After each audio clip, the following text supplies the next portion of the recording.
What's going on, everybody?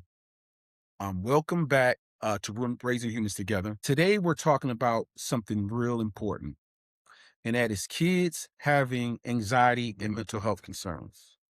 This is one of those topics that really starts at home. More parents are being encouraged to take children's health seriously. That means asking real questions, noticing behavior changes, and getting support when needed. Because the truth is, children's mental health deserves to be taken seriously. We all know that. Anxiety, emotional struggles, and internal pressure do not always show up loud. Sometimes it looks like withdrawal. Sometimes it could look like anger. Sometimes it looks like sleep changes. It could be irritability, clinginess, a child simply saying, I'm fine, when we know they're not. And as parents, these are things we're not always used to paying close attention to. And why is that? Because life gets busy, we know. A lot of us are juggling work responsibilities, schedules, of course, and multiple children in the household. So sometimes, without even a meaning to, we can miss what our kids are dealing with mentally and emotionally, especially our teenagers who may be carrying a lot at school, socially, or internally.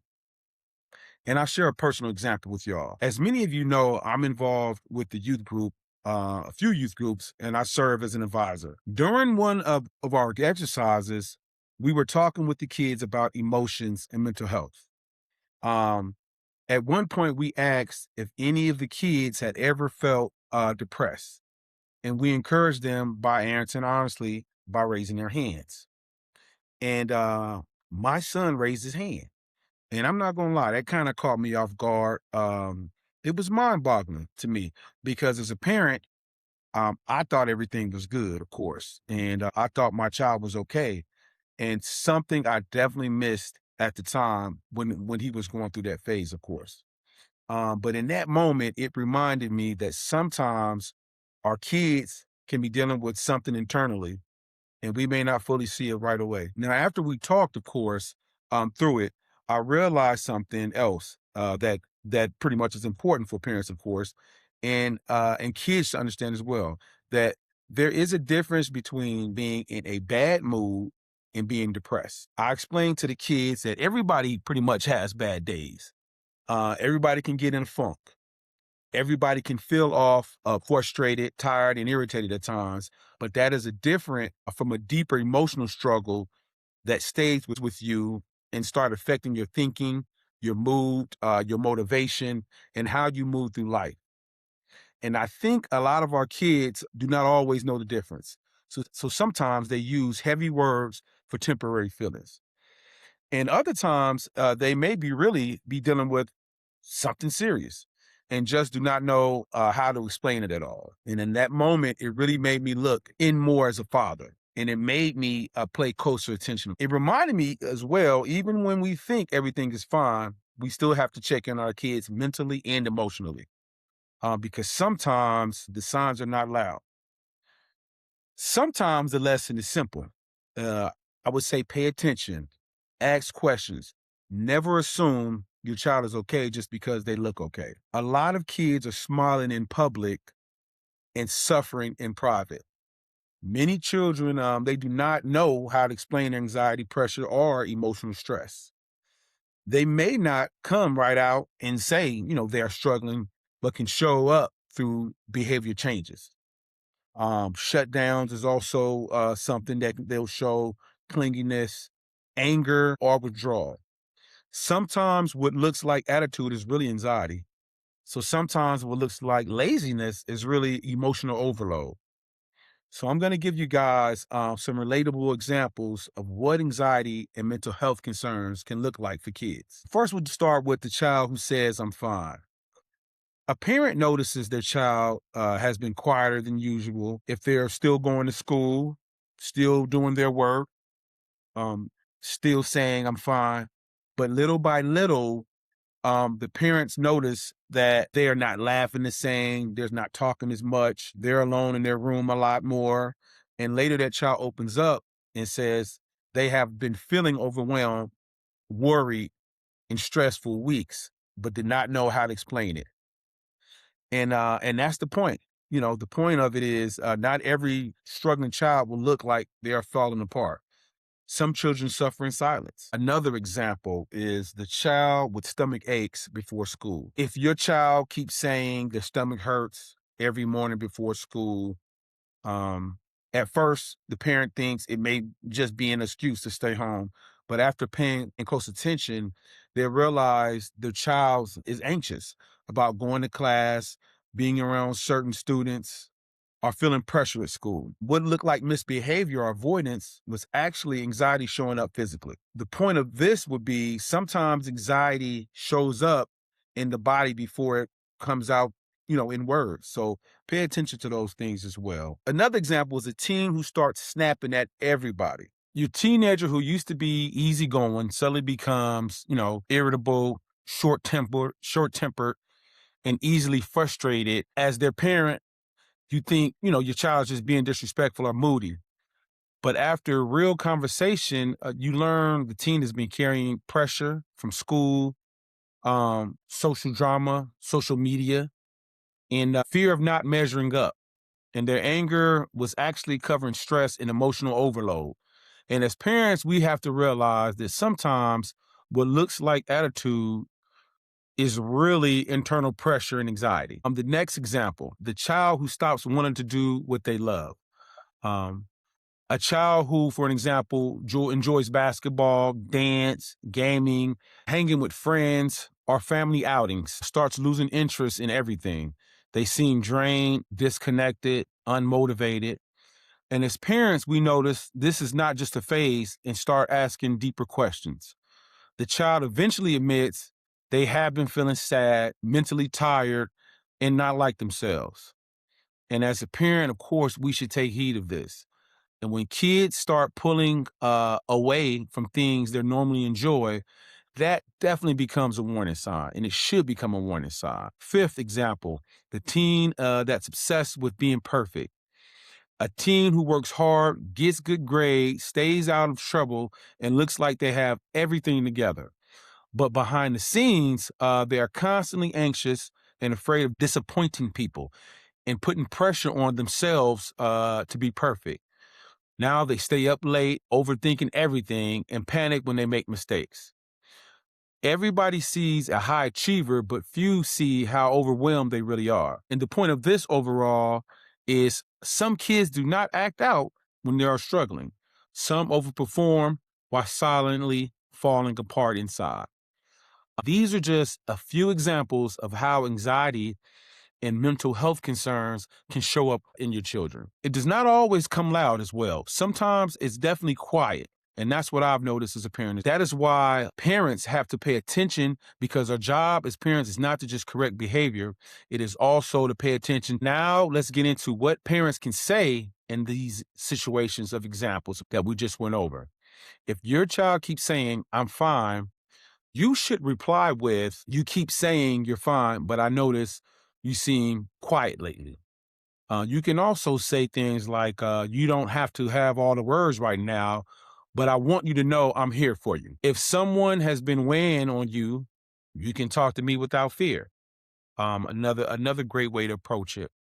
The key message there is to let your children know you notice the change and that they are safe to open up with you. If your child keeps complaining about stomach aches before school, you can say, "I want to make sure this is not just about your stomach. Is there something at school that's making you nervous or uncomfortable?" You could say, "You're not in trouble. I just want to understand what's really going on." Or also you can say something similar to, "Sometimes stress shows up in your body. So let's talk about what you may be feeling." And the point there is simple. Do not dismiss the complaint quickly.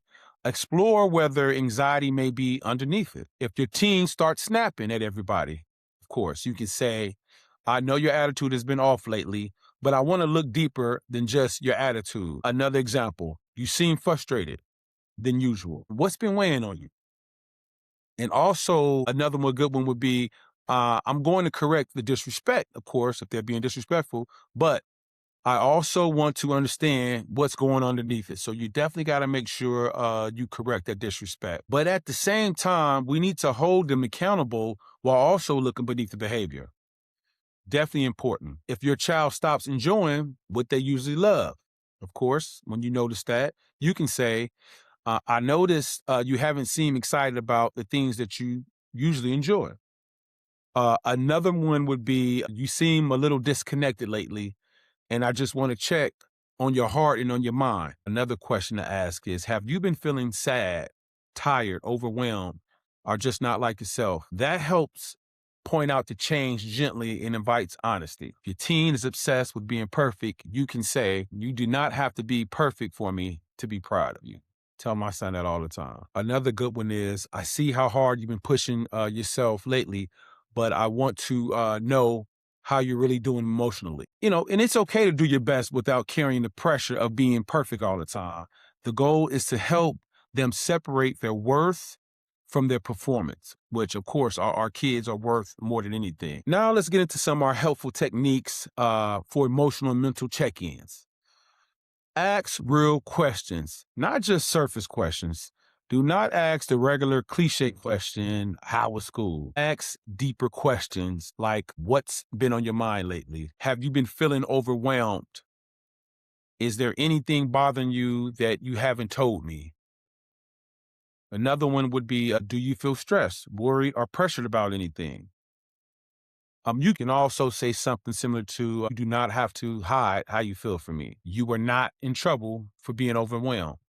Let's talk about what's really been bothering you. Another good one would be, I've noticed you seem different lately, and I want to check in on you. Another good one, we can get help if you need it. Very important. That reassurance matters.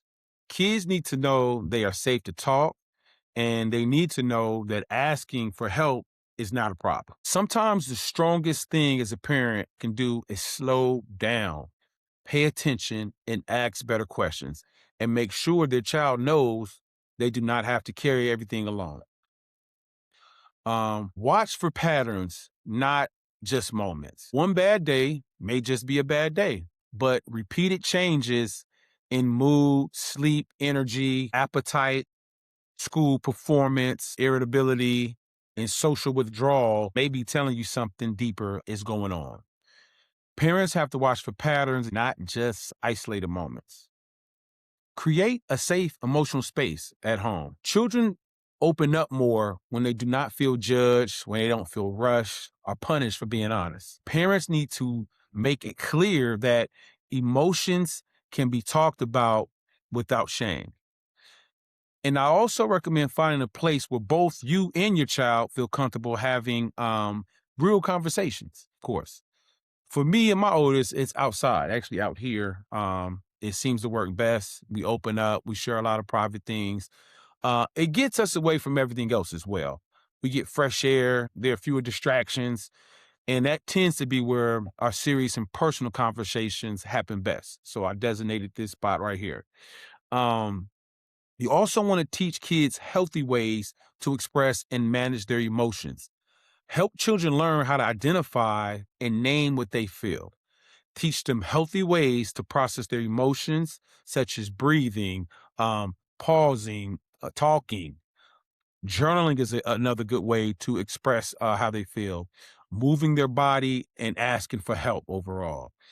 The goal is to teach them not to bottle up everything. That's the main goal. Get support early when needed. If anxiety or emotional struggles are affecting your child's sleep, um, daily life, school, relationships, overall well-being, do not wait too long to get help.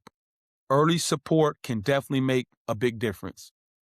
There are resources out there. Many communities have free or low-cost programs for youth. Support can often come through school counselors, psychologists, school social workers, youth peer support programs, and community mental health resources. There is also a 988, which is a national crisis resource available 24/7. That's the national crisis phone number for people having mental health concerns or emotional crisis. Another national resource is NAMI, which stands for National Alliance on Mental Illness. They offer support, guidance, and resources that include help for teens and young adults. There is also SAMHSA, which stands for Substance Abuse and Mental Health Services Administration. And the SAMHSA is one of the best nationwide tools for locating treatment, resources, and support services. It is also important for parents to understand that free therapy and counseling are often easier to find than free psychiatry. School systems, also nonprofits, may offer counseling or short support, while psychiatry often depends on medical systems, mental health clinics, federally funded programs, or local public systems. But the main thing is this: make sure your child knows they have options, and make sure they know support is available, because getting support is not a weakness. We have to show them that it's wisdom. Love, prayer, and support at home is very, very important. But sometimes a child may also need counseling. They may need the school support. They may need the therapy, or other professional help to process what they're carrying. And as parents, we have to be willing to give them those tools so they can work through what they are dealing with and to be successful on the other side of it as well. So we have to support them and give them tools for that. Before I close, here are a few strong reminders I want to leave you with. A child's behavior may be speaking what their mouth does not know how to say. And not every child who is struggling will say they are struggling. Mental health should be taken seriously before a child reaches a breaking point. And listening closely can be one of the strongest forms of protection a parent can give. And now my call to action to all parents and mentors. This week, ask your child one real question that goes deeper than, how was your day? Pay attention to behavior changes and do not ignore patterns. Create more moments at home where your child feels safe to talk without fear of being shut down. And if your child seems overwhelmed, anxious, or emotionally off, take the next step and get support when needed. And as always, subscribe to Raising Humans Together for real conversations and practical parenting strategies that help us protect our children emotionally, mentally, socially. See you on the next one. Peace.